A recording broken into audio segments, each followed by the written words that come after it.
चाहिँ आज छेडाघाट नगरपालिकादेखि धेरै नगरपालिकाको लामितारासम्मको यात्रा छ। आज हाम्रो चाहिँ वनभोजको कार्यक्रम छ।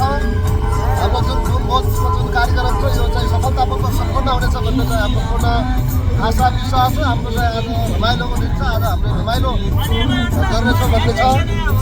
अनि हाम्रो सम्पूर्ण अनुरोधहरू हुनुहुन्छ, सम्पूर्ण स्टाफहरू हुनुहुन्छ, सम्पूर्ण साथीहरू आज चाहिँ हामी रमाइलो भइरहेको छ। हाम्रो चाहिँ गीतहरू बजाएर चाहिँ रमाइलो गरिरहेका छौँ। स्टाफ साथीभाइहरू सबै हुनुहुन्छ, जस रमाइलो भइरहेको छ। हाम्रो यात्रा धेरै नगरपालिकाको लामितारासम्मको यात्रा तय गरिरहेका छौँ र आज चाहिँ हाम्रो वनभोजको कार्यक्रम बेलुका 5 बजीसम्मको हुनेछ र 5 बजे पुनः हामी चाहिँ छेडाघाट नगरपालिका प्रस्थान गर्नेछौँ।